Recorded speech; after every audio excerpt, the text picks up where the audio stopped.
8979 заседание Совета Безопасности объявляется. The 8,979th meeting of the Security Council is called to order.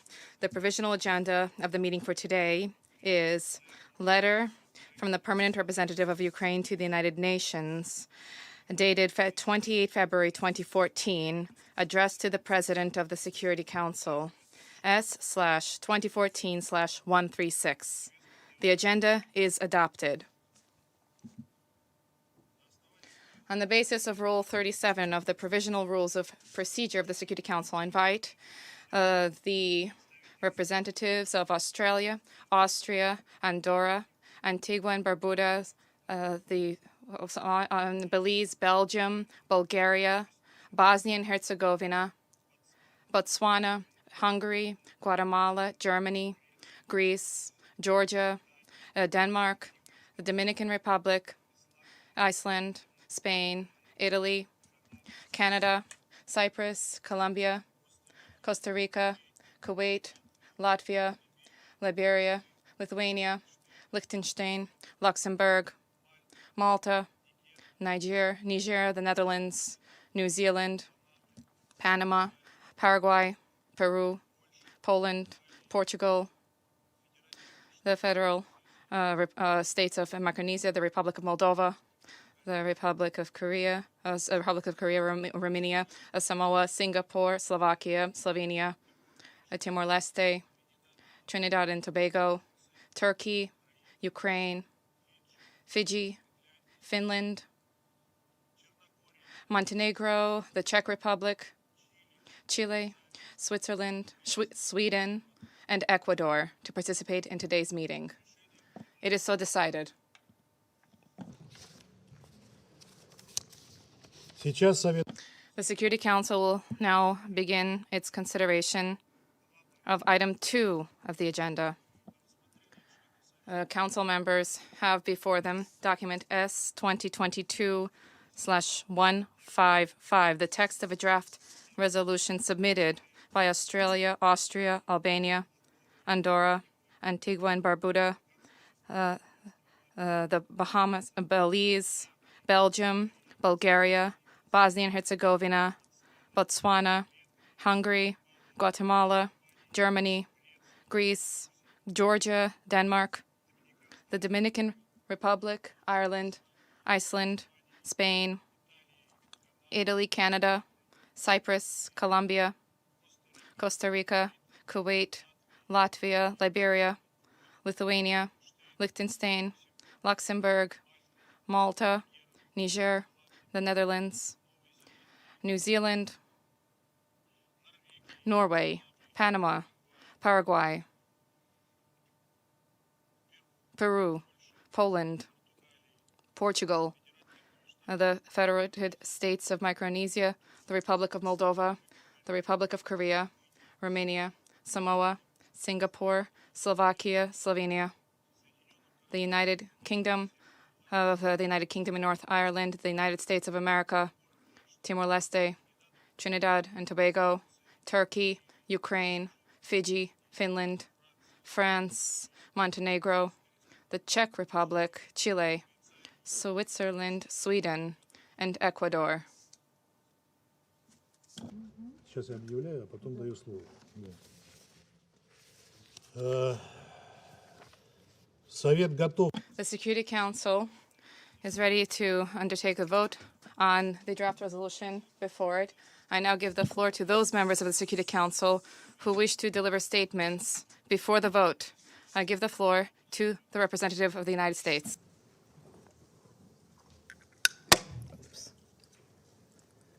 Colleagues, we are here today because of Russia's unprovoked, unjustified, unconscionable war on Ukraine. Let us never forget that this is a war of choice, Russia's choice. Russia chose to invade its neighbor. Russia chose to inflict untold suffering on the Ukrainian people and on its own citizens. Russia chose to violate Ukraine's sovereignty, to violate international law, to violate the UN Charter. Now, all across Ukraine, people are fleeing for their lives. Residents of Kyiv and Kharkiv have left their homes with only the belongings they could stuff in their backpacks to make shelter in subway stations, which have now become bomb shelters. We've seen reports of attacks on kindergartens and orphanages.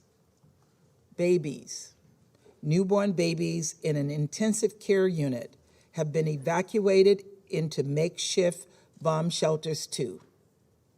We have seen heart-wrenching images of fathers sobbing as they say goodbye to their young children and sending their families away, as they send their families away to safety while they stay behind to defend their country.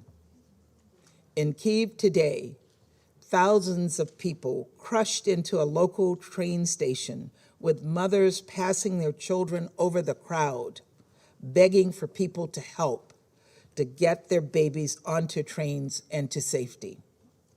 According to the UN High Commissioner for Refugees, more than 50,000 people have fled Ukraine in less than 48 hours.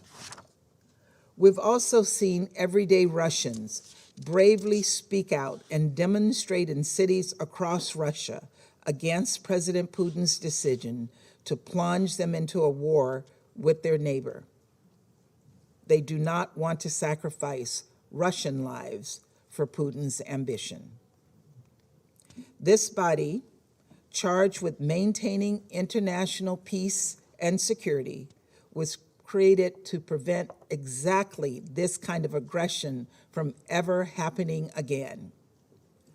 Russia's latest attack on our most fundamental principles is so bold, so brazen, that it threatens our international system as we know it. We have a solemn obligation to not look away. We believe to our core that the noble intentions of this institution should still have a place in solving 21st century problems and shielding our children and our grandchildren from the horrors of war. The horrors of war are exactly what our Ukrainian brothers and sisters are experiencing today. The people of Ukraine will soon need food and water and shelter and medical aid. They will face displacement and lose everything they've worked to build. For these reasons, we and Albania, in consultation with our allies and partners, have proposed this draft resolution holding Russia to account for its aggression against Ukraine. This resolution condemns Russia's aggression. It reaffirms the sovereignty, independence, unity, and territorial integrity of Ukraine. And it demands the Russian Federation to immediately, completely, and unconditionally withdraw its forces. It also calls for the facilitation of rapid, safe, and unhindered humanitarian assistance to those in need in Ukraine and the protection of civilians, including those who are humanitarian personnel. Today, we are taking a principled stand against Russia's aggression in this council, but many of us are taking actions in our capitals to defend international law, including the UN Charter, and to impose severe consequences on Russia for its invasion of Ukraine. In coordination with our allies and partners, we are imposing severe and immediate economic costs on Russia. These measures include sweeping financial sanctions that will have an immediate impact on its economy and export controls that will cut off Russia's access to vital technological inputs, atrophy its industrial base, and undercut Russia's strategic ambitions to exert influence on the world stage. In addition, President Biden will be sanctioning President Putin himself, along with Foreign Minister Lavrov and members of Russia's national security team.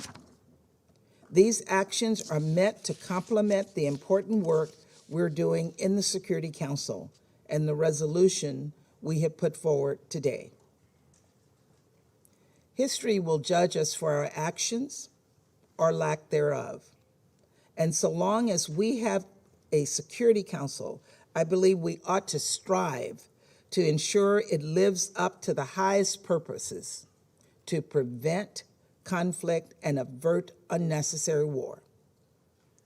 Russia has already subverted that mission, but at a minimum, at the very minimum, the rest of us have an obligation to object and to stand up for the UN Charter. To those who say all parties are culpable, I say that is a clear cop-out. One country is invading another. Russia is the aggressor here. There is no middle ground. Any doubters, I say, look at the kindergarten that was bombed this morning. Take a hard look. To those who say there is a special history between Russia and Ukraine that somehow excuses the war, I say we should all think carefully who that label might apply to next. And as I said on Monday night, President Putin asserted that Russia has a rightful claim to all territories from the Russian Empire. And just a few hours ago, Russia threatened Finland and Sweden with military and political repercussions. Responsible member states do not invade their neighbors. They do not commit violence against their neighbors just because they have the ability to do so. That is the entire purpose of our international system. That is fundamentally the point of the Security Council and the United Nations. So, colleagues, this is a simple vote today. Let me put it plainly. Vote yes if you believe in upholding the UN Charter. Vote yes if you support Ukraine's or any state's right to sovereignty and territorial integrity. Vote yes if you believe Russia should be held to account for its actions. Vote no or abstain if you do not uphold the Charter and align yourselves with the aggressive and unprovoked actions of Russia. Just as Russia had a choice, so do you. Thank you. Спасибо. Сейчас I thank you, and I'll give the floor to the representative of Albania. Let me start by stating that my delegation subscribes to what we just heard from the Ambassador of the United States.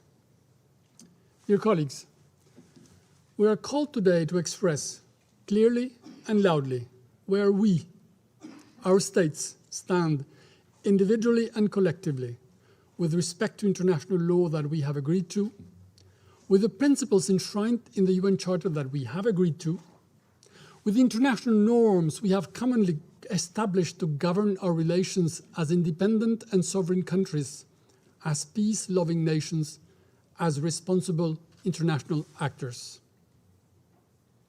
As we speak, Ukraine is being bombed, people are being killed, a country in Europe is being destroyed by a more powerful country, its neighbor, that has decided it wants to turn the historic clock backwards.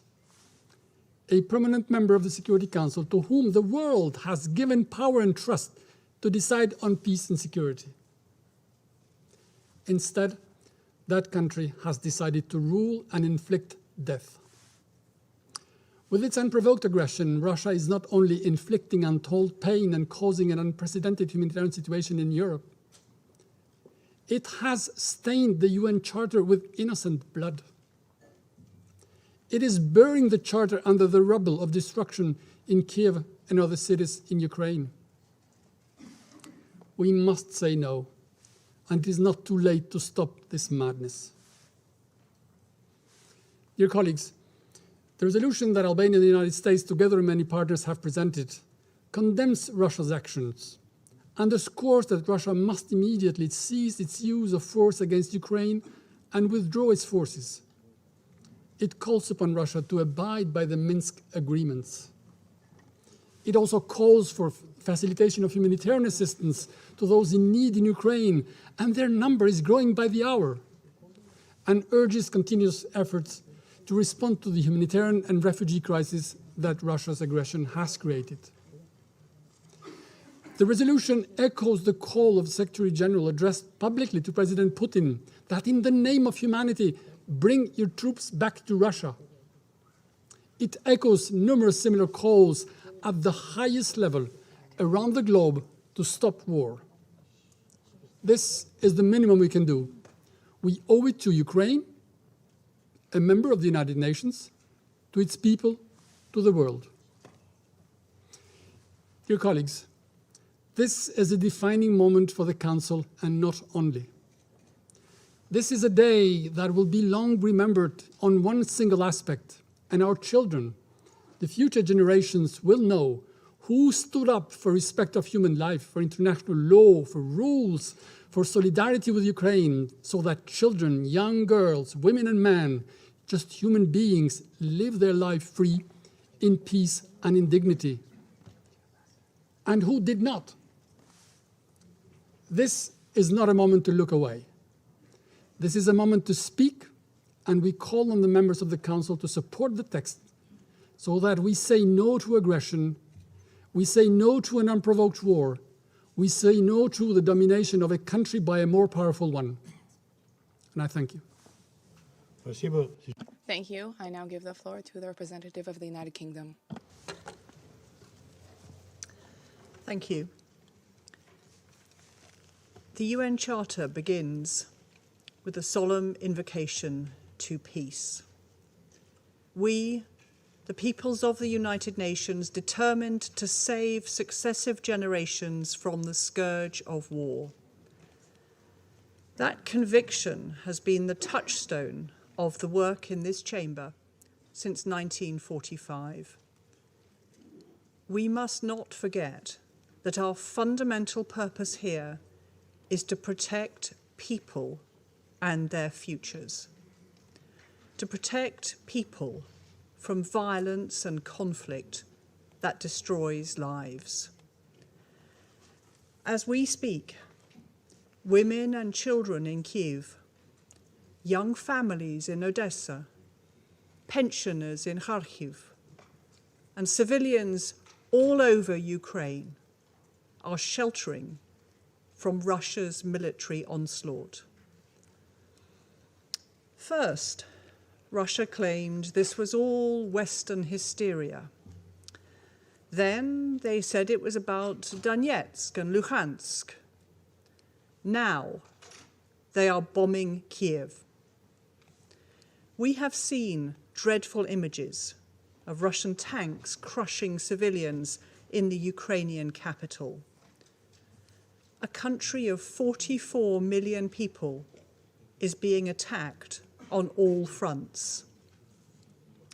Colleagues, the resolution we are voting on today is a message to those people that the world is on your side and stands with the Ukrainian people. It's a message to the world that the rules we built together must be defended, because otherwise, who might be next? It's a message to Russia as well, to the brave Russian citizens who are protesting a war they do not want. This resolution demands an end to this war. Colleagues, President Putin has launched a massive invasion of Ukraine. His aim is to remove its government and subjugate its people. No fog of war is thick enough to obscure a truth this clear. This is not self-defense under Article 51. It is naked aggression. It is an unprovoked, unjustified war, and this Council must condemn it. Thank you. Спасибо. Thank you. I now give the floor to the representative of Gabon.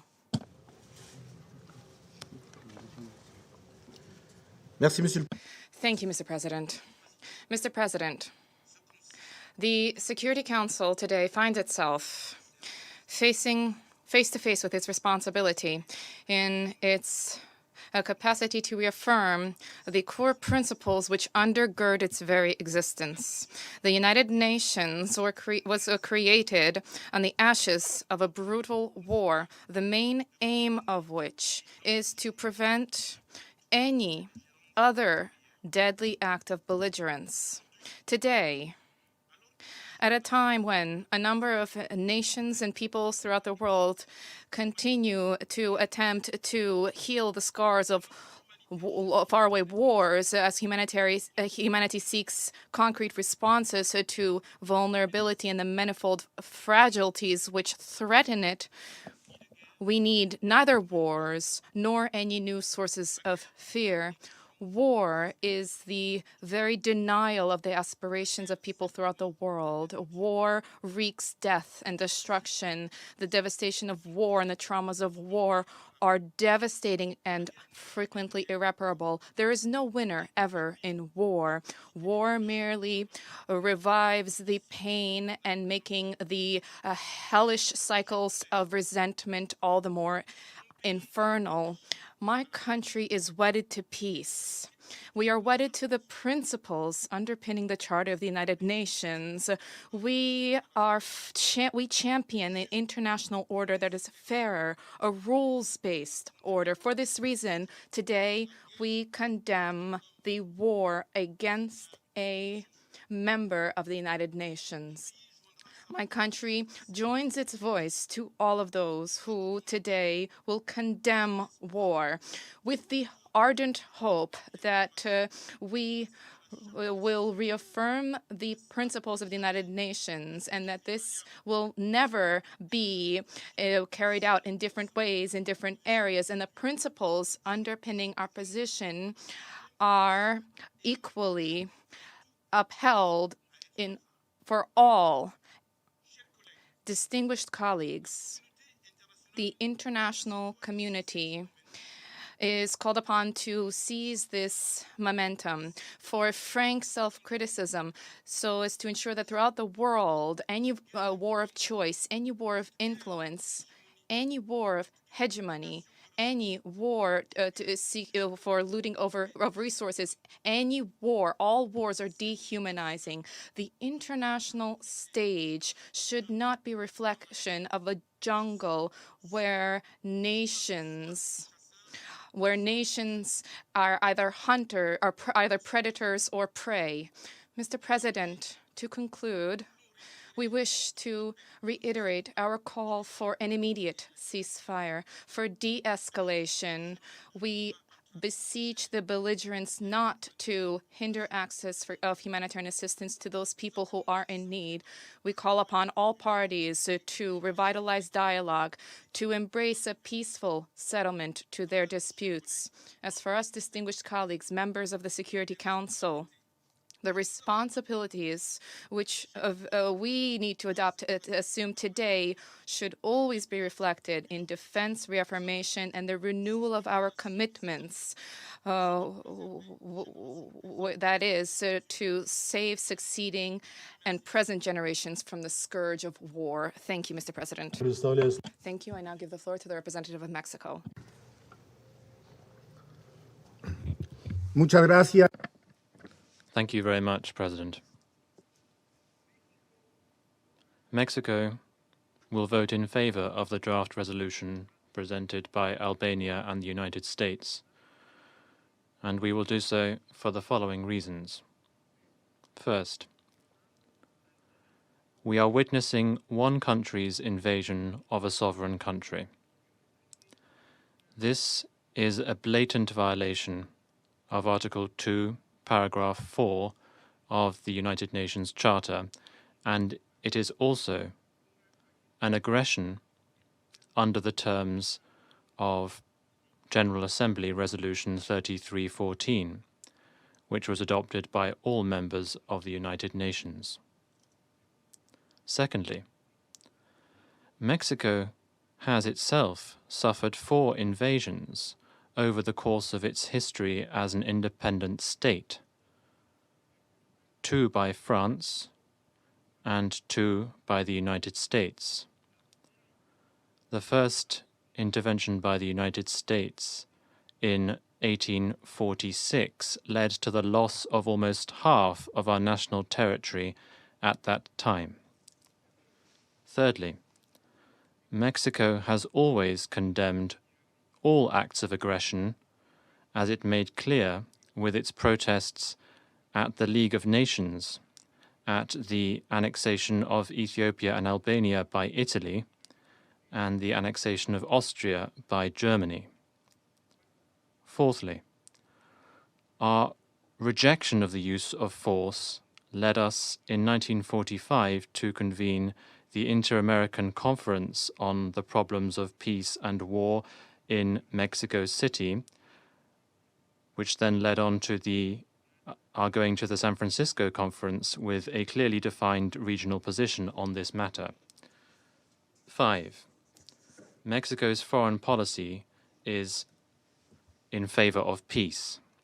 Since the UN was established, my country has defended and will defend before this organization and indeed in all fora the prohibition of the threat or use of force in international relations. 6. In 1988, we signed into our Constitution the principles of the United Nations Charter as normative principles of our foreign policy. As a result of all of the above, Mexico condemns the acts of aggression perpetrated by the Russian Federation against Ukraine. We call on the parties to immediately cease hostilities. We recognize the sovereignty, political independence, and territorial integrity of Ukraine, and we support the efforts of the UN Secretary-General to seek a diplomatic solution to spare civilians any further suffering. President, as a result of our own experience and through a constitutional mandate, Mexico will support the draft resolution that we are considering. Thank you. Спасибо. Thank you. I now give the floor to the representative of Brazil.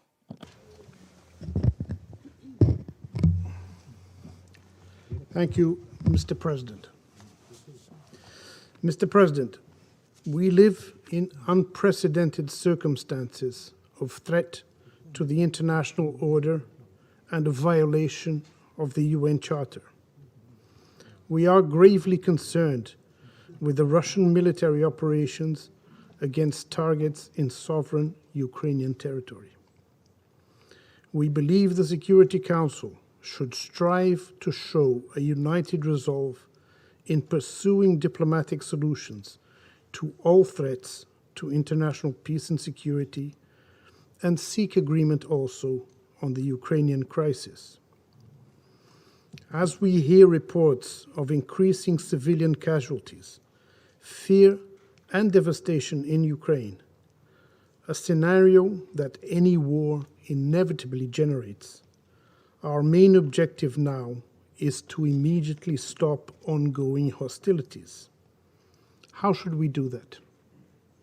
First, the Security Council must swiftly react to the use of force against the territorial integrity of a member state. A line has been crossed, and this Council cannot remain silent. Secondly, and no less important, we need to create the conditions for dialogue among all involved parties. The world cannot afford a point of no return where parties see military victory as the only avenue to end conflict. During the negotiations of the text, Brazil attempted to seek this balance, to maintain the space for dialogue while still signaling that the use of force against the territorial integrity of a member state is not acceptable in the world today. We are also deeply concerned with Russia's decision to engage troops in military operations on the ground and with the loss of lives and danger to the civilian population that may ensue. We continue to hold a firm conviction that threats and force will not lead this crisis to a lasting settlement. Military action will inflict damage, undermine the faith in international law, and put the lives of millions of people into jeopardy. The mission of the Security Council is not over. If our efforts have so far failed to prevent a war, it is our duty to persevere and seek the immediate suspension of hostilities. We should strive to find ways to restore peace to Ukraine and the whole region. We renew our appeal for the full cessation of hostilities, for the withdrawal of troops, and for the immediate resumption of diplomatic dialogue. There is no alternative to negotiation to solve the present crisis.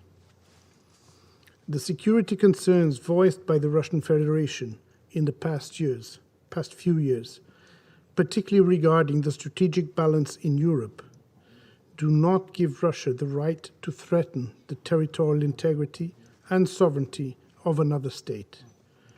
The Security Council has a legitimacy to debate and, with the goodwill of all, adopt measures to redress this dangerous situation.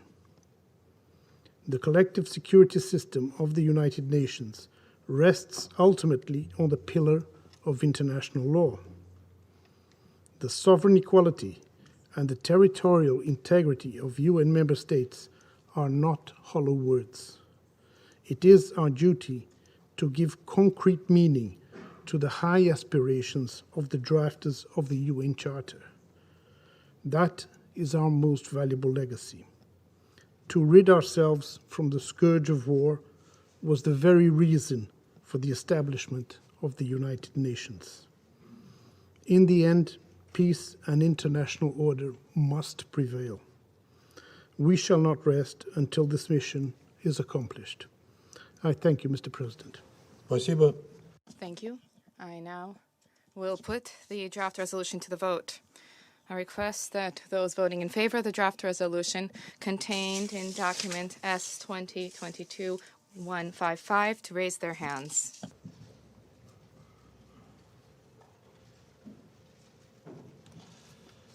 Кто против? Those against? Кто воздержался? Abstentions? Результаты The result of the voting is as follows. 11 votes in favor, 1 vote against, 3 abstentions. проект резолюции The draft resolution has not been adopted owing to the negative vote of a permanent member of the Security Council. I now give the floor to those members of the Security Council who wish to deliver statements after the vote. I give the floor to the representative of Albania. Dear colleagues, we deeply regret the decision of the Russian Federation to veto the resolution. The Council lost a precious opportunity to show to the world its unity, its power, its usefulness. Instead, it was blocked, it was taken hostage. We are disappointed but not surprised, and this is not the end of our efforts. We will continue to work with the UN member states, with those who stand for rules and not chaos, with those who base their relations with others on respect and not contempt. We will continue to condemn this aggression, call for ending this senseless war. Russia may inflict damage, kill people, overthrow a legitimate government, try to destroy Ukraine, but as history teaches, it will never be able to kill freedom. Instead, Russia will be held responsible for the consequences of its actions.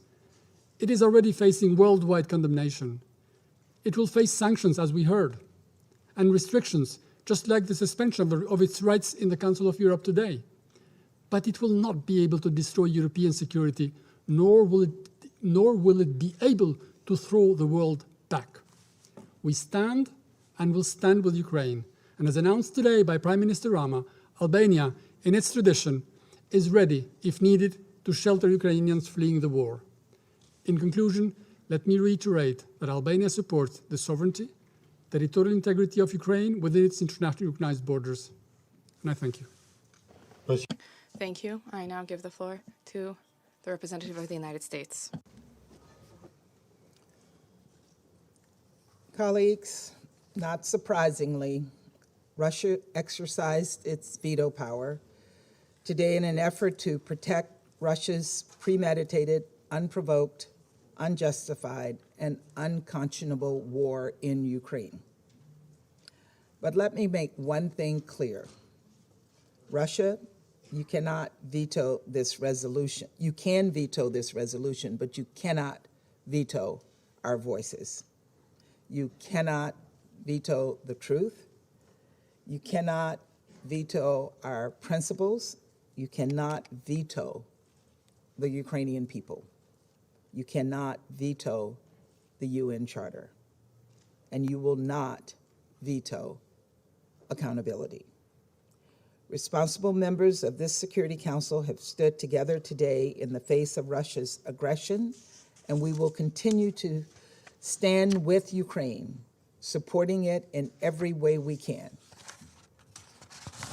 We are united behind Ukraine and its people. Despite a reckless, irresponsible permanent member of the Security Council abusing its power to attack its neighbor and subvert the UN and our international system. This vote showed which countries truly believe in supporting the core principles of the UN and which ones deploy them as convenient catchphrases.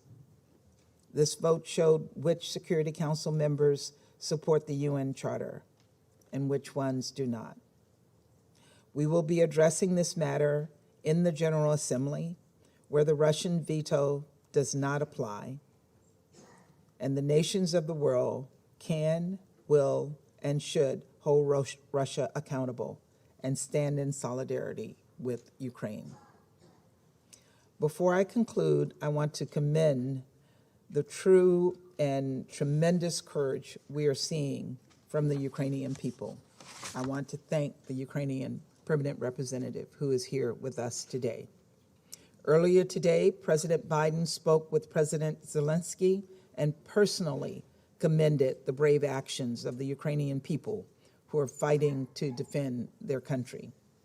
He also conveyed ongoing economic, humanitarian, and security support being provided by the United States, as well as our continued effort to rally other countries to provide similar assistance.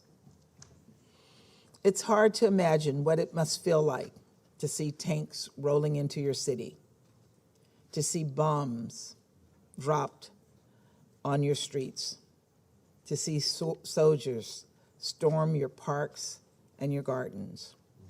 But in the face of all of this, everyday Ukrainian people are taking extraordinary actions to protect their children, to protect their country, to defend everything they hold dear.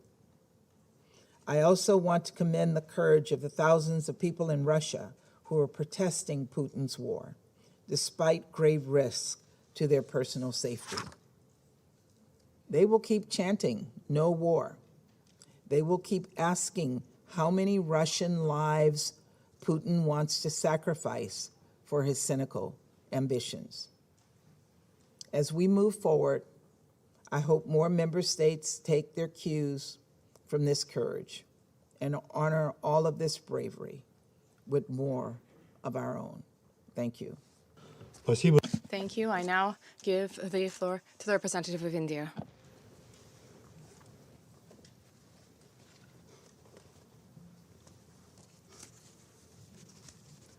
Mr. President, India is deeply disturbed by the recent turn of developments in Ukraine. We urge that all efforts are made for the immediate cessation of violence and hostilities.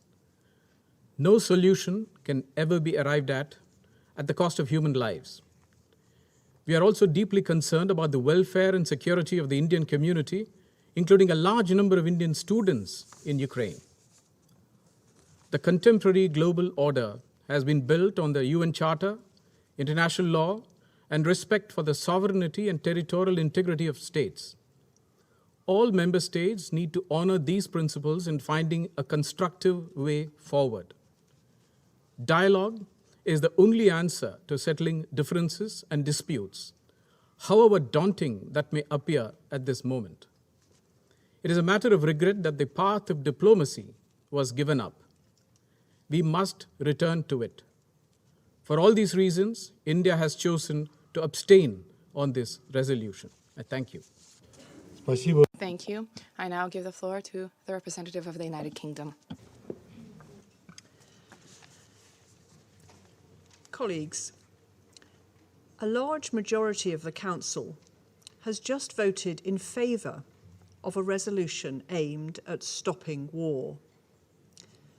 The resolution has not been adopted only because of the single veto of the permanent member of this Council who is perpetrating that conflict. Russia claims that its invasion of Ukraine is in self-defense. This is absurd. Russia's only act of self-defense is the vote they have cast against this resolution today. Make no mistake, Russia is isolated. It has no support for the invasion of Ukraine. History will record how we voted today and which countries stood up to be counted in defence of the Charter and the sovereignty and territorial integrity of Ukraine. The United Kingdom stands steadfast in support of the Ukrainian people and will hold Russia accountable for its aggression. Thank you. Thank you. I now give the floor to the representative of Norway. President, Norway voted in favor of the draft resolution. We deeply regret Russia's veto. Preventing an ending act of aggression is a direct responsibility of this Council. A veto cast by the aggressor undermines the purpose of the Security Council. It is a violation of the very foundation of the UN Charter. Furthermore, in the spirit of the Charter, Russia as a party should have abstained from voting on this resolution. On Wednesday, as we sat here in the Council chamber, we could see the shocking first images of what now amounts to a full-scale Russian invasion of a free and independent UN member state. We can only imagine the hardship the people of Ukraine is going through. With their tanks, missiles, bombs, planes, warships, and cyber attacks, the Russian Federation's aggression not only violates the independence, sovereignty, and territorial integrity of Ukraine, it also constitutes a serious breach of international peace and security. Russia has disregarded the very core principle of the rule-based world order that the United Nations has stood for since the Second World War. Let me be absolutely clear. Norway insists that the Russian Federation immediately, completely, and unconditionally stops all fighting and withdraws all of its forces from the territory of Ukraine. Russia must respect the principles and purposes of the UN Charter. Norway expresses full solidarity with Ukraine and the Ukrainian people in the face of Russian aggression. Indeed, we already see the dire consequences for civilians, with casualties and injuries of large numbers of children, women, and men. We fear increased suffering in the time ahead. with potentially large numbers of casualties and extensive destruction of civilian infrastructure, such as schools, medical facilities, water and electricity plants. We see fighting unfolding in and around urban areas. We are deeply concerned about the long-term and protracted harm to the civilian population caused by such warfare, including by the use of heavy explosive weapons. We already see mass displacement. This will only increase, together with trauma, family separation, and missing persons. The situation is a tragedy, both for individuals and the Ukrainian society at large. The parties to the conflict in Ukraine must comply with their obligation under international law, including human rights law and international humanitarian law, and ensure the protection of the civilian population and detainees. Space for neutral and impartial and independent humanitarian action must be protected to ensure safe, rapid and unimpeded humanitarian access to those in need. We condemn in the strongest possible terms Russia's military aggression against Ukraine. This Council must now carry out the great responsibility of its mandate and act in a determined and united manner to stop the ongoing aggression against a UN member state. We also condemn Belarus for facilitating these attacks. Norway will join our allies and partners in swift and concrete countermeasures. This includes the alignment of Norway to the intensified sanctions of the European Union. Let me conclude by reiterating Norway's unwavering support for Ukraine's sovereignty, territorial integrity within its internationally recognized borders. Thank you. Спасибо. Thank you. I now give the floor to the representative of Ireland. Mr. President, Ireland voted in favour of the draft resolution presented by the United States and Albania in response to the flagrant violation of the UN Charter, of international law, and of the sovereignty and territorial integrity of Ukraine by the Russian Federation. The Russian Federation has turned its back on diplomacy. It has spurned genuine offers of dialogue and rejected repeated calls from the international community for de-escalation.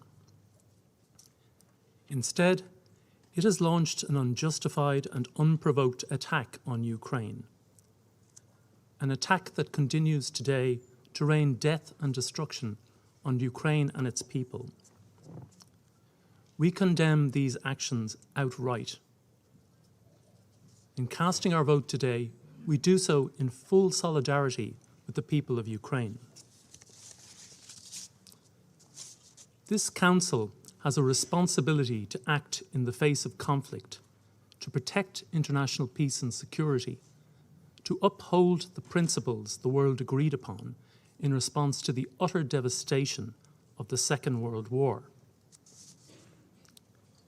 This is not a responsibility that Ireland takes lightly, yet it is one that we were prevented from discharging today in spite of the clear and declared will of the great majority of this Council's members.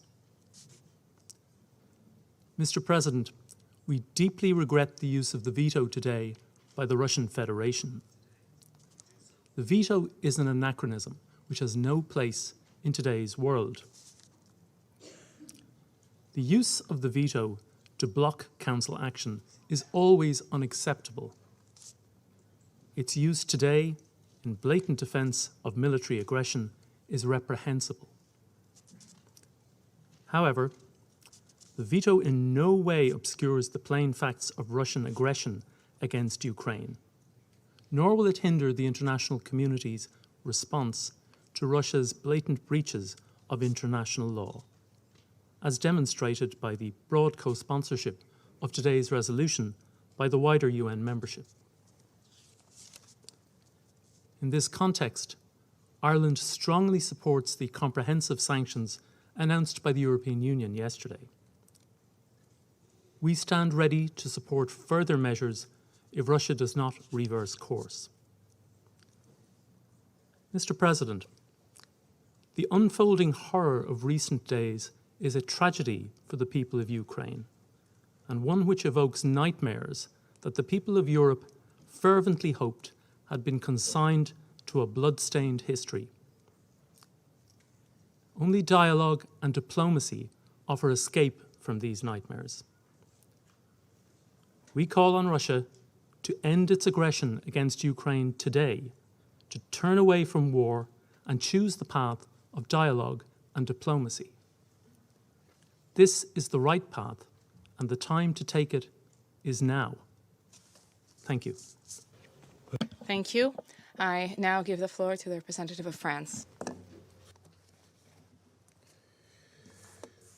Monsieur le Président, President, at this time, Russian missiles are killing civilians, bombing cities, destroying essential infrastructure, with the sole goal of making Ukraine a vassal state. These are goals of rebuilding the Russian Empire. Ukraine is the victim of a premeditated aggression initiated by the President of Russia. Nothing can ever justify this. No member of the Council supports it. The result of the vote is clear. Russia is alone. France welcomes the mobilization of all members of this Council who, by voting in favor of the resolution, expressed their commitment to international law and their support for Ukraine. We condemn the use of the veto by Russia, vetoing efforts to restore peace and international order. Russia is riding roughshod over its responsibilities as a permanent member of the Security Council. It is manipulating the United Nations Charter, violating the most basic principles therein. President, within the UN and in all bodies, France will continue to mobilize with its partners to support Ukraine and the Ukrainian people. Thank you. спасибо. Thank you. I now give the floor to the representative of Ghana. Thank you, Mr. President. Ghana voted in favor of the draft resolution on the situation in Ukraine, which did not pass, because that is the minimum duty we owe to the Charter, the peoples of the world, and in particular the government and people of Ukraine as a member of this Council. We joined the 10 other members of the Council in seeking to deploy in the strongest terms the Russian Federation's invasion of Ukraine, because that act breaches Russia's obligation as a member of the United Nations. Its obligation to respect the provisions of Article 2, Paragraph 4 of the Charter.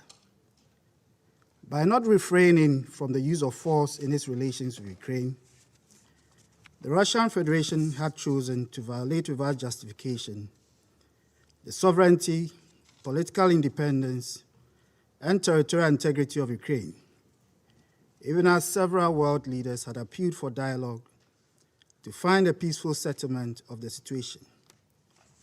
The Russian Federation's actions, which have assailed the purposes and principles of the Charter of the United Nations, have threatened the global order and the balance of peace and security. We have also taken note of the Russian Federation's letter presented to the Council that seeks to indicate that its use of force against Ukraine was in self-defense, but dismiss it in the face of its all-out military action against Ukraine. We are pained by the unnecessary and rising number of deaths that have been occasioned by the invasion, and we call on the Russian Federation to immediately withdraw its forces from Ukraine and to recommit to dialogue and diplomacy.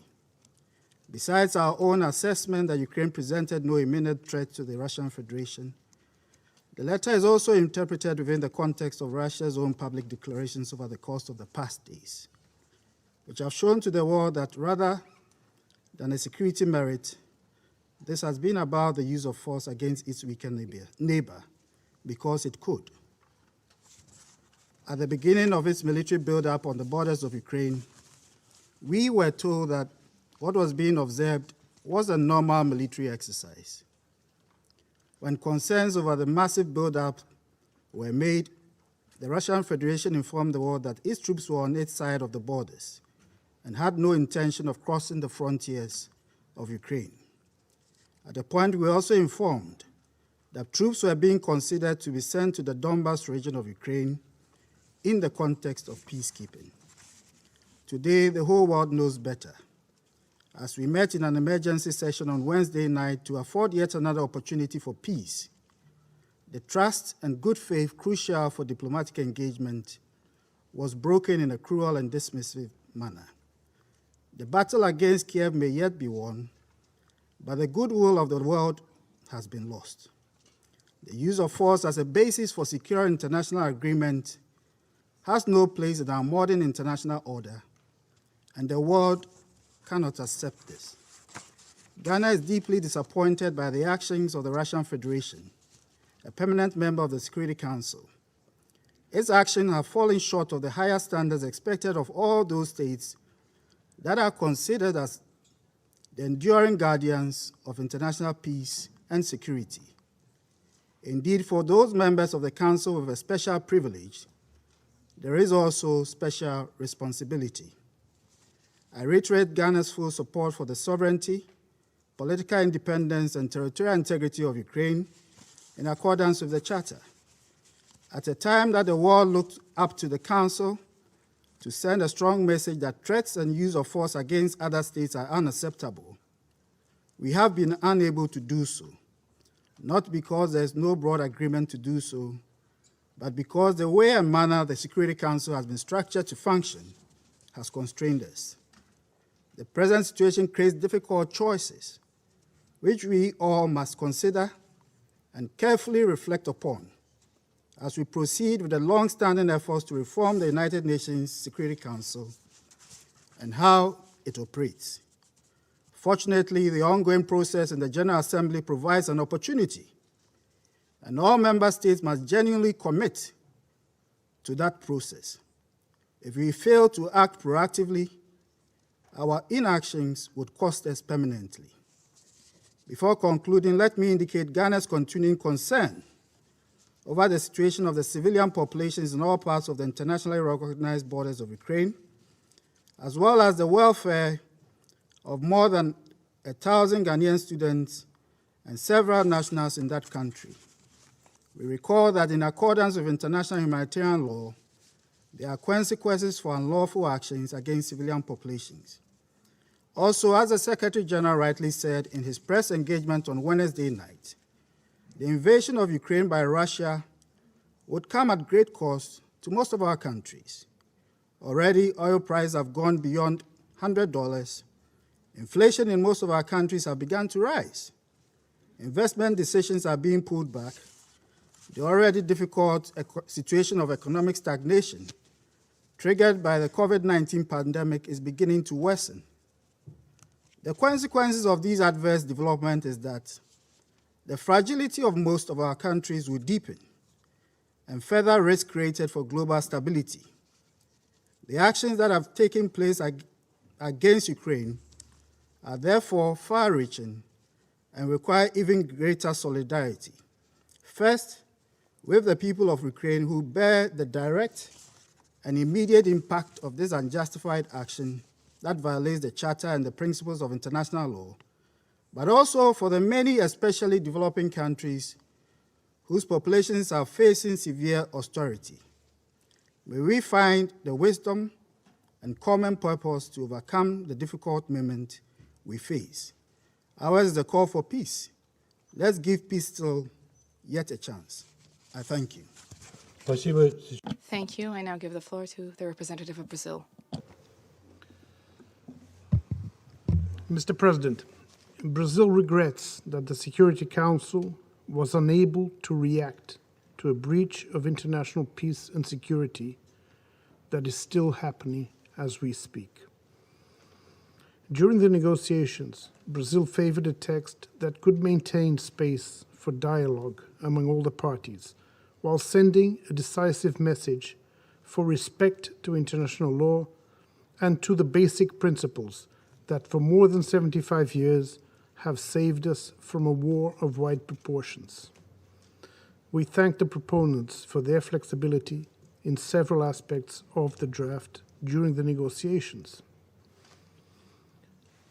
Mr. President, the framing of the use of force against Ukraine as an act of aggression in the draft, a precedent that has seldom been used in this Council, signals to the world the gravity of the situation, but could also downplay other times when force was used against the territorial integrity of member states with no equivalent reaction from the Council. Indeed, we could have ended up with a text that is more conducive to reconciliation. Brazil has fought for that. However, under the current circumstances, not even a different text would have been enough to allow the Council to fulfill its responsibility to maintain international peace and security today. No country, elected or non-elected, with or without veto power, should be able to use force against the territorial integrity of another state with no Council reaction. The Council's paralysis, when world peace is at stake, could lead to its irrelevance when we need it most. It is our collective responsibility not to allow this to happen. I thank you. Thank you. I now give the floor to the representative of the United Arab Emirates. Thank you, Mr. President. The serious developments in Ukraine, we all agree, undermine regional and international peace and security. And throughout this crisis, my country has consistently called for de-escalation and dialogue. We placed great hope in the various diplomatic initiatives and channels aimed at resolving the crisis. And those calls reflected our alarm at the consequences of this crisis for civilians present in Ukraine, as well as for the region and for the international community. And we emphasize the importance of ensuring that humanitarian assistance reaches those in need and call on all parties to respect international humanitarian law, prioritize the protection of civilians, and allow for the unhindered delivery of humanitarian assistance. We further believe that every member state of the United Nations has the right to security, sovereignty, independence, and territorial integrity. Being from the Middle East, we are intimately aware of the critical importance of a stable regional security environment and of de-escalation, diplomacy, and dialogue as the basis for that security. Similarly, we understand from experience and share the need for inclusive and consultative processes. We support the draft resolution's emphasis on the need to adhere to the principles of international law and to the Charter of the United Nations. And that must be the basis of the resumption of dialogue and the pathway forward now that that resolution has not been adopted.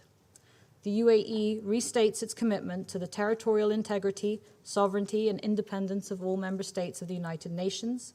We urge for immediate de-escalation and cessation of hostilities, and we once more underscore our readiness to work with members of this Council towards that goal. The results of this vote were a foregone conclusion, but the avenues for dialogue and diplomacy must remain open more urgently than ever before, and we must pursue them together. This is the clear sentiment that this Council is united on. Thank you. Thank you. I now give the floor to the representative of Kenya. Mr. President, Kenya has voted in favor of the draft resolution to affirm Article 2 of the United Nations Charter that all members shall refrain in their international relations from the threat or use of force against the territorial integrity or political independence of any state. We voted yes to register our opposition to the breaching of the territorial integrity of Ukraine by the Russian Federation. We voted with hearts that are heavy with sympathy for the people of Ukraine. We offer our condolences to all the Ukrainian families that have suffered the devastating loss of loved ones to this unnecessary war. Our affirmative vote today transcends the tragedy unfolding in Ukraine. We voted yes, also having in mind the justifications for past interventions by other powerful states, using resolutions from this very council that seriously compromised international peace and security.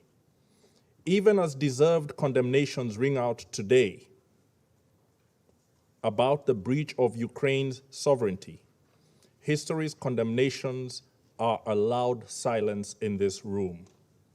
We cannot help but recall that Africa's Sahel region is in terrible turmoil due to the hasty and ill-considered intervention in Libya a decade ago.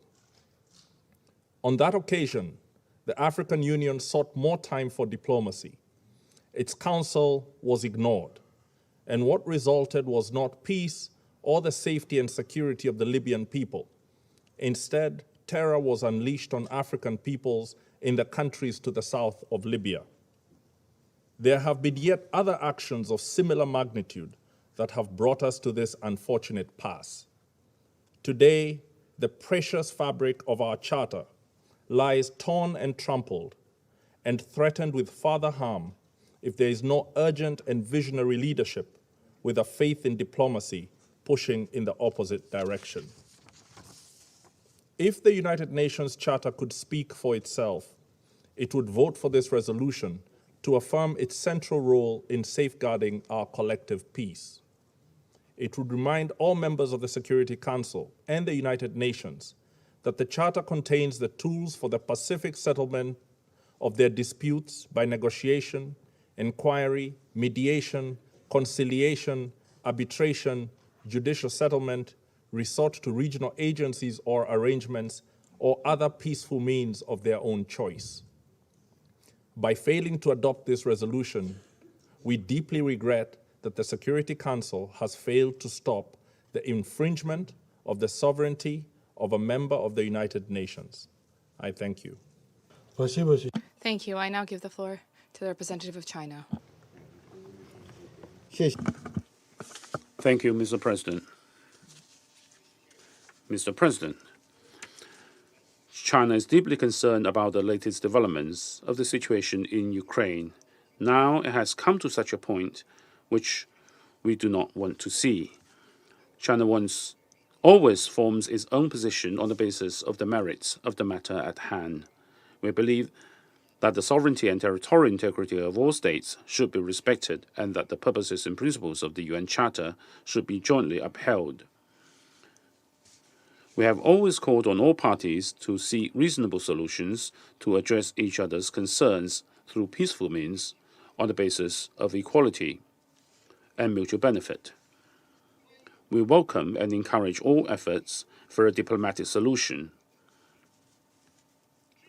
and we support the Russian Federation and Ukraine in resolving the issue through negotiations. In the past week, the Security Council has held 2 emergency meetings, and all parties have fully elaborated on their positions and concerns on the current situation. At present, faced with a highly complex and sensitive situation, the Security Council should make a necessary response. At the same time, such a response should also be taken with great caution. All actions should be truly conducive to defusing the crisis, rather than adding fuel to fire. If not handled properly and treated by bending oneself on exerting pressure and imposing sanctions, it may only lead to more casualties, more property loss, a more complicated and chaotic situation, and more difficulties in bridging differences.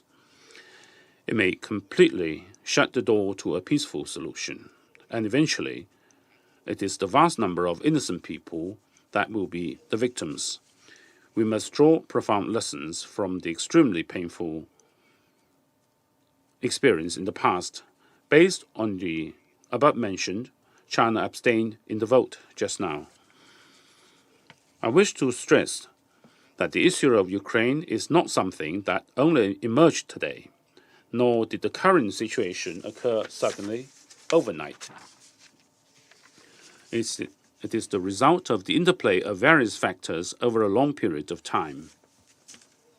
China advocates a common, comprehensive, cooperative, and sustainable security concept, believing, as it does, that the security of one country cannot come at the cost of undermining the security of other nations, and that much less can regional security be secured through group strengthening and, from that matter, group expansion.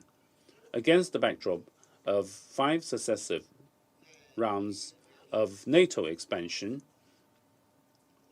Russia's legitimate security aspirations should be given attention and addressed properly.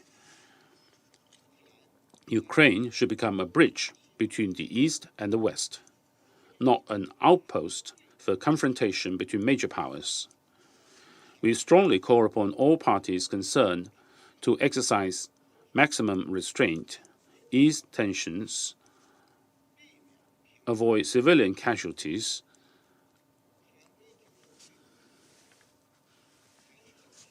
the final settlement of the Ukraine crisis still requires abandoning the Cold War mentality, giving full attention and respect to the legitimate security concerns of all countries, and conducting negotiations to build a balanced, effective, and sustainable European security mechanism. We urge all parties to return immediately to the track of diplomatic negotiations and political settlement, show sincerity and goodwill, make a political decision, and engage in dialogue and consultation for a comprehensive settlement of the Ukraine issue. I thank you, Mr. President. Thank you. I shall now deliver a statement in my capacity as the representative of the Russian Federation. The Russian Federation voted against the anti-Russian and anti-Ukrainian draft resolution of the Security Council that was submitted today. Why is it anti-Russian? I think that there is no need to explain. Why it suffices to have merely cast a cursory glance at the text. Why is it anti-Ukrainian?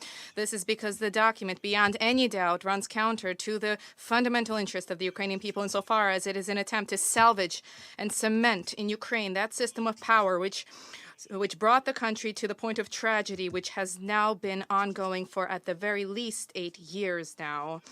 We thank those who did not support this draft. I will not respond to those who just accuse the Russian Federation of abusing the veto right. Well, the main reason for our negative vote is not the fact that there is what is included in the draft, but what is left out. If its sponsors were to attempt to make it even remotely balanced, then they would not have left out issues which must be addressed and cannot be overlooked in the context of the Ukrainian problem. Specifically, they would not. What was left out is the fact that those who assumed and seized power as a result of the anti-constitutional coup in Kyiv in February 2014, I refer to the Maidan junta, the way that they unleashed a war against the residents of the country's east, shelling residential areas with artillery pieces and multiple rocket launchers, raining bombs on the people of Donetsk and Lugansk.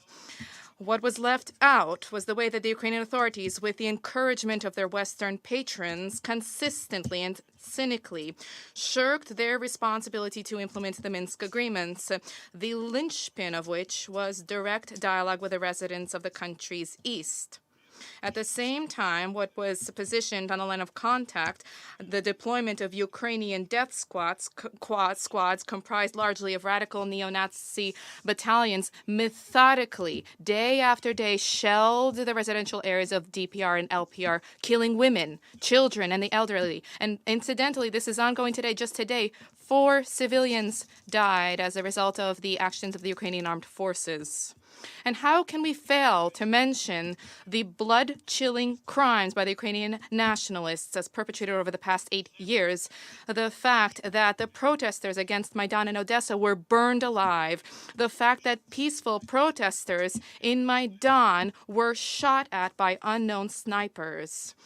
The investigation into both of these tragedies is something that has been deliberately swept under the rug by the Maidan regime. At the same time, the culprits in the Odessa tragedy are well known. They are openly flaunting their presence. And yet an alternative investigation and the recognition by the snipers themselves unambiguously confirms that the slaughter on the at Independence Square was a provocation by the leaders of Maidan.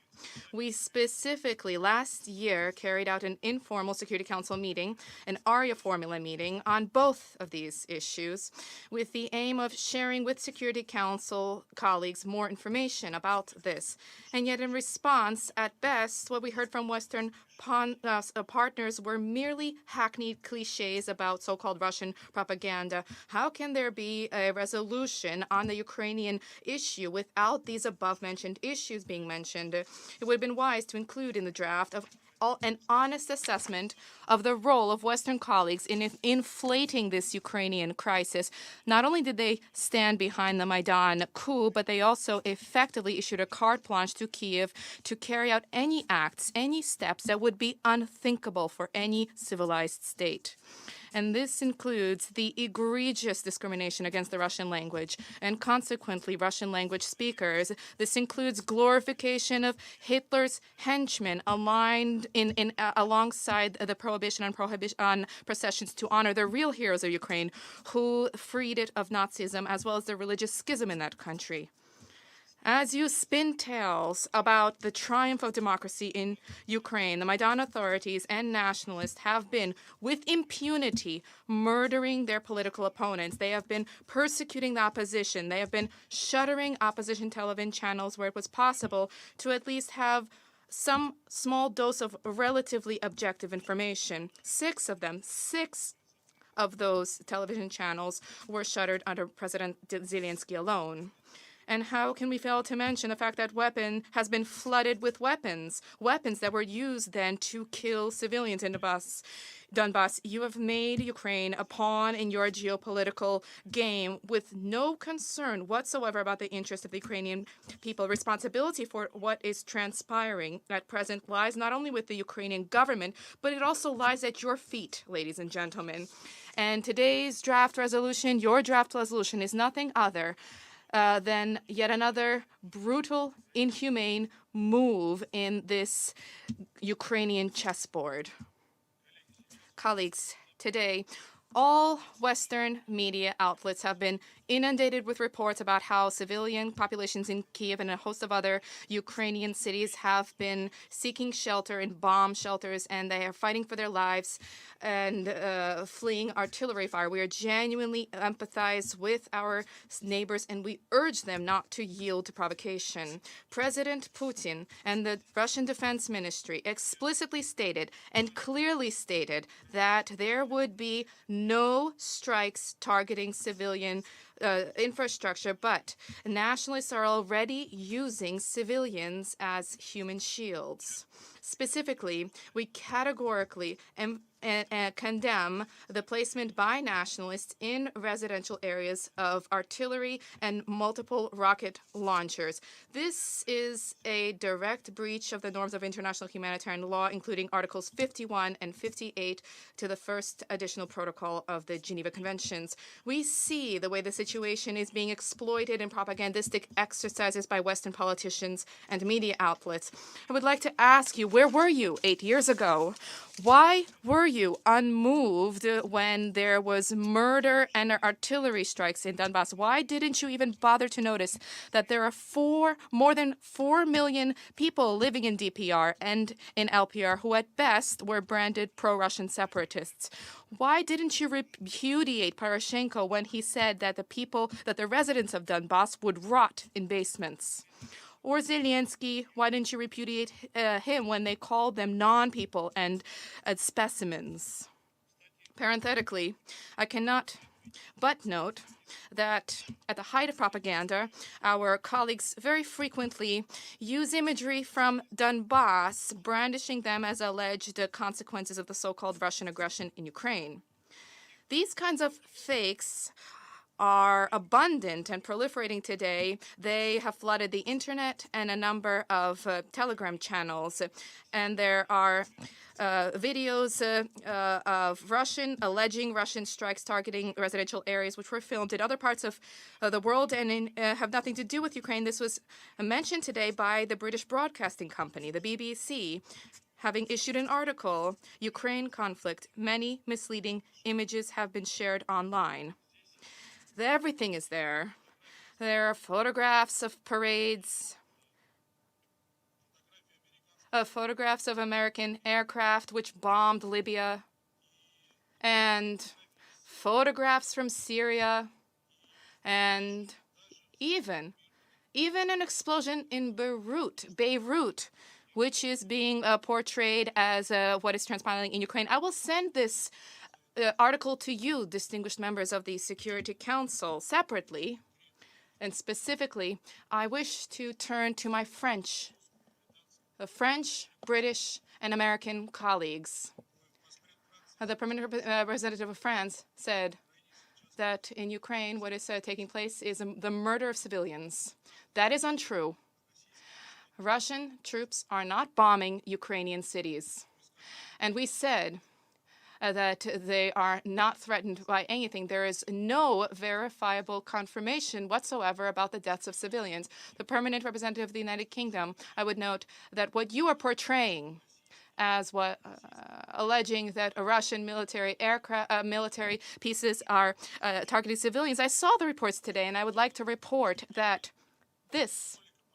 you can see from the videos that this is a heavy tank piece, which is called Strela 10, Arrow 10. And this is in the possession of the Ukrainian armed forces. The Russian military does not have this kind of equipment. They are obsolete.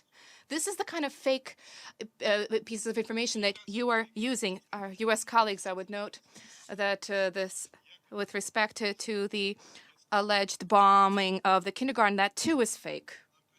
Of course, it is difficult for us to compete with the United States in terms of the number of invasions targeting their neighbors. I will refrain from listing out the aggressions carried out by the United States in their history, but you are in no position to moralize. To conclude, I wish to emphasize we are not waging a war against Ukraine or the Ukrainian people. We are carrying a special operation against nationalists and for the protection of the residents of Donbass, for denazification and for demilitarization. These objectives will soon be achieved, and the Ukrainian people will gain an opportunity to once again independently determine their future, living and in so doing to live in peace, good neighborliness, and cooperation with all of their neighbors. I now resume my duties as a president of the Security Council, and I give the floor to the representative of the United States for additional remarks. Colleagues, I asked to take the floor for a different reason, and so I'm not going to respond to the atrocious lies and propaganda and misinformation that you just heard from our Russian colleague. What I asked to take the floor for was to recall the names of some of our colleagues who were not named earlier due to the rapidly moving response to these events in Ukraine. Some of them were left off, who were sponsors of the resolution, and I'd just like to highlight their names because we so appreciate what they have done. Barbados, Croatia, Estonia, the Gambia, Grenada, Haiti, Jamaica, Japan, Kiribati, Lesotho, Marshall Islands, Monaco, North Macedonia, Palau, Papua New Guinea, and Suriname. I want to thank you and all of you for your support. We will continue to all speak in one voice in the days ahead to address the atrocious situation that we see happening every day on the ground, despite what we've heard from our Russian colleagues. I now thank you. Спасибо. Thank you. And I now give the floor to the representative of Ukraine.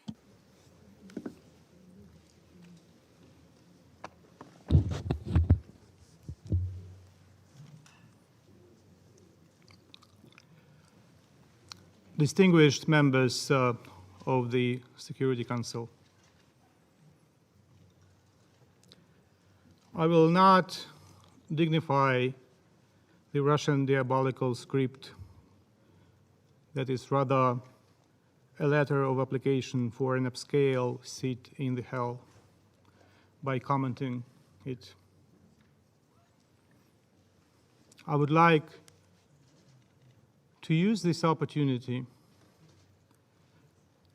to thank the parents of every ambassador here,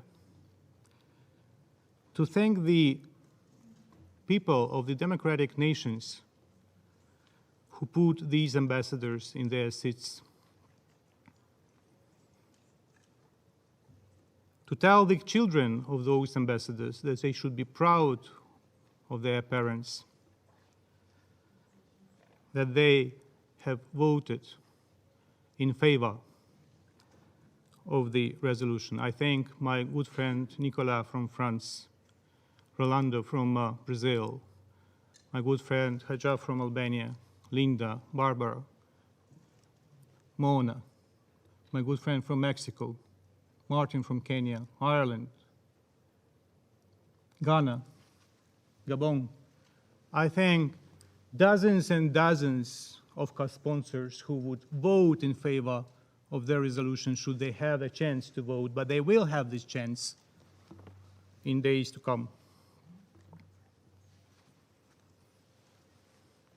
The draft recalls the obligation of all states under Article 2 of the UN Charter to refrain in their international relations from the threat or use of force against the territorial integrity or political independence of any state. The draft called on Russia to stop its offensive against Ukraine. And the memories are very fresh. The Security Council was discussing the ways to prevent the war quite recently in this very chamber. And at the very same moment, deadly airstrikes were dropped on civilian heads across my country. And the Russian troops crossed the Ukrainian border from the territory of Russia. The territory of Belarus was used for missile attacks, and the troops were marching from the occupied parts of the Ukraine's Donbass and Crimea. Last night was the most horrific for Kiev since, just imagine, 1941, when it was attacked by Nazis. Last night was attacked by someone who pretends they are fighting with neo-Nazism. Therefore, I'm not surprised that Russia voted against. Russia is keen on continuing its Nazi-style course of action. The Kremlin regime should not be called Russian regime. The Kremlin regime should be called Russist regime. A couple of hours ago, my president said, and I quote, "Tonight, the enemy will use all the forces at their disposal to break our resistance, vile, cruel, and inhuman. Tonight, they will storm. We must all understand what awaits us. We have to persevere tonight. The fate of Ukraine is being decided right now," end of quote. We just heard something that the Russian ambassador wanted to present as assurances from himself and from his leadership that it's all provocation. And that he urged us not to yield to provocations.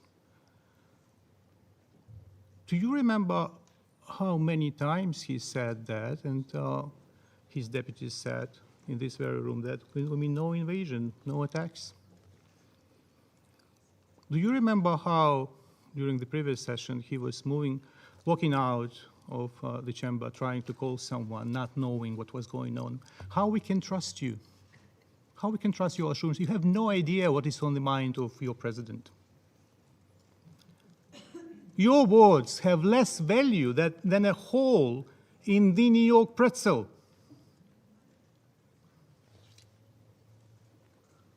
The Russian Federation that occupied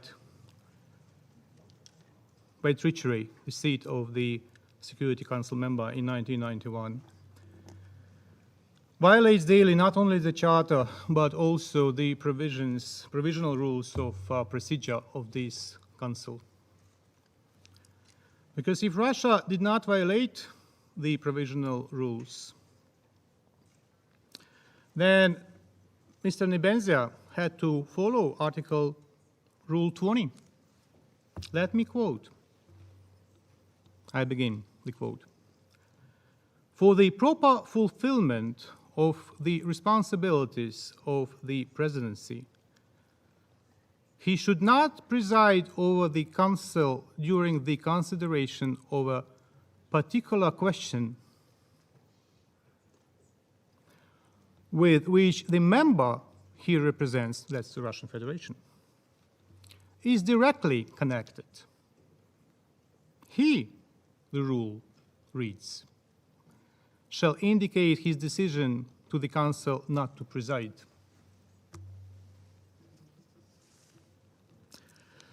So since the Council is not ruled by the current presidency by rules,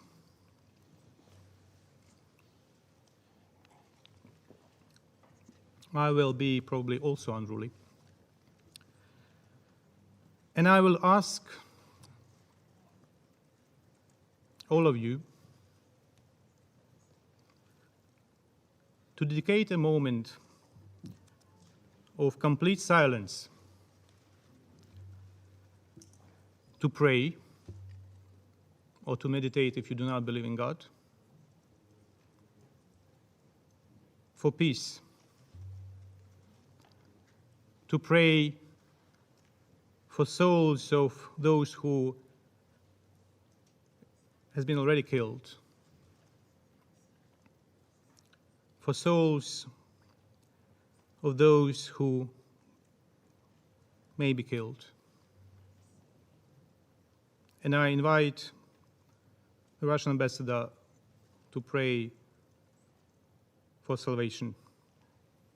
Please, ladies and gentlemen, let us spend a moment in a complete silence. Прошу прощения, прежде I do apologize, but before moving to a moment of silence, I want to include in the list those people who perished over all of these years in Donbass. They also are worthy of being mentioned. All human lives are valuable. Let's not forget them either. But let's, ladies and gentlemen, spend a moment in complete silence. Thank you.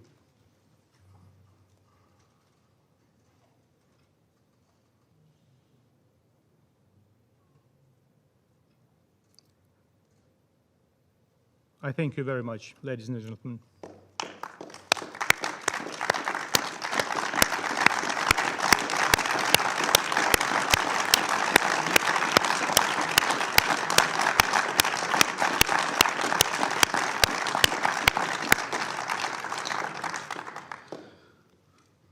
Let me continue with my statement. I'm saddened, however, that there is a small handful of members that seem to be still tolerating the war. Any complex historical context could not be used to justify what is going on.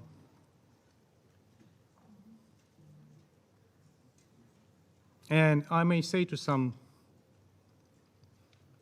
it is exactly the safety of your nationals right now in Ukraine that you should be the first to vote to stop the war, to save your nationals in Ukraine, and not to think about whether you should or should not vote because of the safety of your nationals. Nothing could justify missile shellings of kindergarten and an orphanage, hospitals that happened today. And in fact, you know, one of my relatives got a stroke a couple of days ago, and the person cannot be evacuated even to the shelter because the person is not movable. So the person is in the hospital in the city of Kyiv. These attacks are war crimes and violations of the Rome Statute, whether you party to it or not.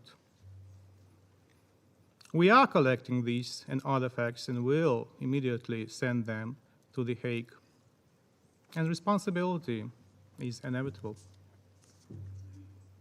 Nothing could justify today's deliberate shelling by a Russian warship of a Moldovan-flagged chemical tanker with the Russian crew. Imagine. Or a Panamanian flag cargo ship near Odessa port in the Black Sea. It is a flagrant violation of international law of the sea. Is it a time to discuss historical reflections against the backdrop of the alarming situation in the Chernobyl nuclear power plant, seized by the Russian armed groups?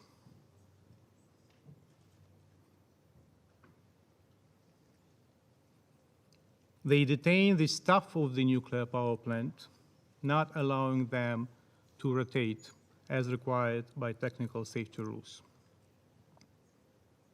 Another matter of alarm that the control levels of gamma radiation, those rates in the exclusion zone, have already been exceeded because of the damage of the topsoil due to the movement of a large number of heavy military equipment, including tanks. And as a result, there is contamination by radioactive dust. Dear Security Council members, as of previous night, midnight, almost 140 persons were killed on the Ukrainian side and 316 persons wounded during the first day of the Russian invasion. Many objects of civilian infrastructure were ruined. To stop the advance of the Russian tanks,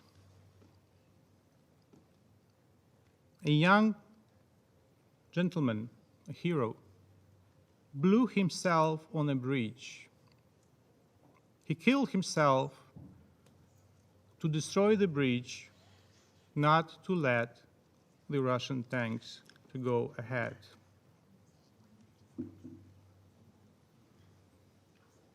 But the destruction takes place not only in cities. 80% of infrastructure of the small town of Shestya, located on the government-controlled part of Donbass, have been completely destroyed, according to the local administration. Occasionally, the name of the town is translated as happiness. That's actually the name of the town. Счастье, happiness. What a grotesque irony. It speaks volumes what kind of happiness the Russian Federation is bringing to Donbass, to Ukraine, to other nations. Sooner or later, if we continue to allow Russia to go ahead with its diabolical plan. And rest assured, Ambassador, there will be no hospitality to your troops on our territory.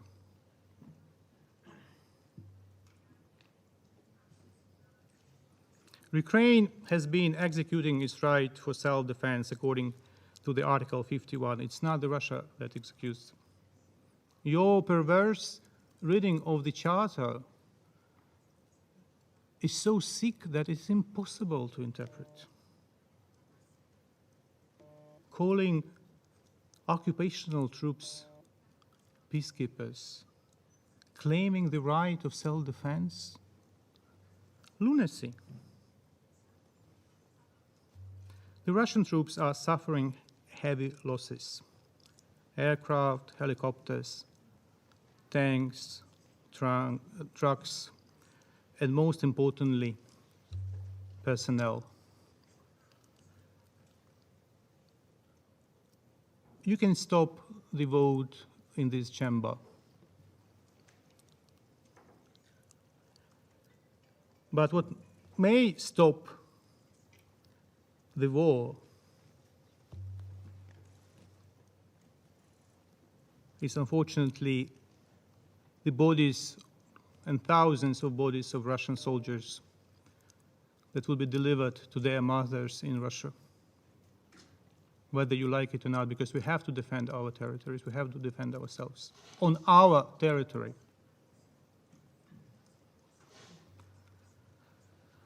Thousands of Ukrainians have already joined the Ukrainian army or territorial defense forces.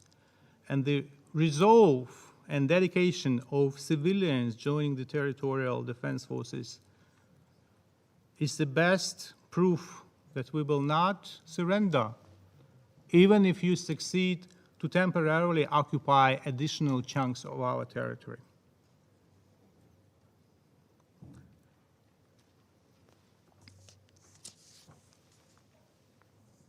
Ukraine has broken diplomatic relations with Russia, something that had to be done 8 years ago. We call on our partners to follow our example or to find other ways to sever relationships, diplomatic relationships with Russia. We call on international organizations to ban or suspend Russia's membership. The latter has happened today, in fact, as the Committee of Ministers of the Council of Europe, by overwhelming majority, I mean, it's almost like consensus, adopted the decision to suspend the Russian Federation from its rights of representation in the Committee of Ministers and in the Parliamentary Assembly of the Council of Europe. In the first place, you shouldn't have been invited to the Council of Europe. You were invited to the Council of Europe, this temple of human rights, in the middle of the Chechen War. In the very middle of the Chechen War, even before the Khasav-Yurt agreements. For hypocritical political reasons, the Europeans then were of the opinion that it's better to invite you, and you were invited in the middle of the war, killing thousands and thousands of your own citizens in Chechnya.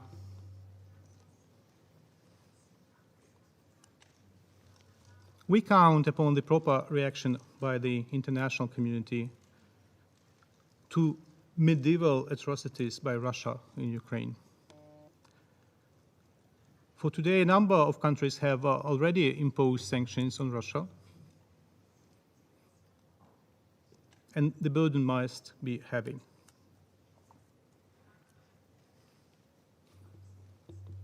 And if you say that sanctions is nothing, that I'm sure that the bodies of killed soldiers of Russia is not nothing, even if you are completely diabolical.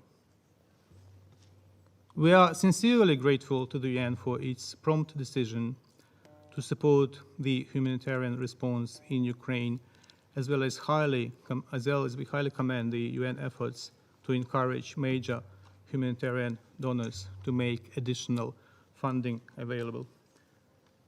I thank the Secretary General for his statement to this effect.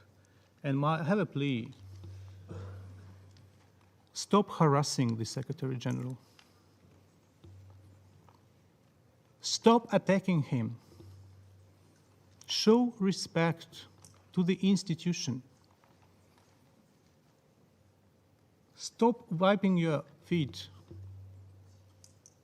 of the Secretary General, who is a very nice person and a dedicated supporter of the UN Charter. We remain open for negotiations, but don't put words in our mouths. Don't manipulate with our statements about negotiations. We are sick of your interpretations. Speak on your own behalf. Do not speak on our behalf. This was stated by the President of Ukraine, that we are open to negotiations on a permanent basis, and we have been saying that all along. It is you who killed Normandy 4. It is you who killed the Minsk agreements.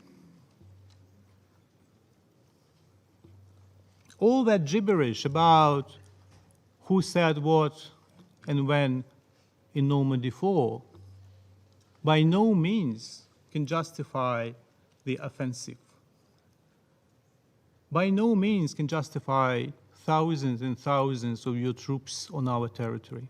Your today's call of your president to the Ukrainian army to remove the government of Ukraine, are you crazy?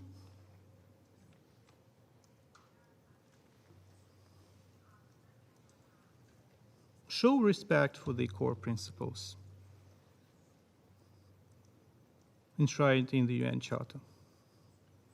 Sovereign equality, non-use of force or threat of force against territorial integrity, and political independence. In my opening remarks, I said that parents of ambassadors here, all ambassadors but you, are proud of their children. And children of the ambassadors are proud of their parents. It's so painful to think what your family think about you when you lie every day. The Russian people deserve peace, democracy. The Russian people deserve liberty, and they will have it. If not tomorrow, because tomorrow is not possible, then probably in near future. Thank you. The list of speakers is exhausted. Prior to concluding today's meeting, I wish to comment just on one thing and to calm members of the council. There was a lot to comment on the representative of Ukraine. I will leave the boorishness at his conscience, on his conscience. This is a matter of his conscience, that is the boorishness with which he has addressed the council. But I say one thing. This is a report yesterday. The Russian Defense Ministry, yesterday, 24 February, the units of the Russian paratrooper division took full control of area in the Chernobyl nuclear power plant area. Military services took by Ukraine.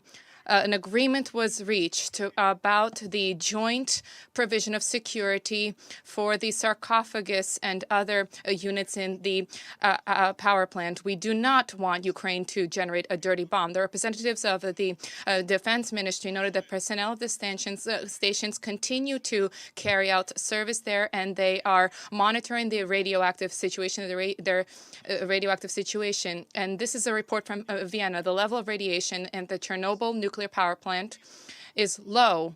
The threat to population does not exist. This was announced on Friday by the Director General of the IAEA. The list of speakers is closed. The meeting stands adjourned.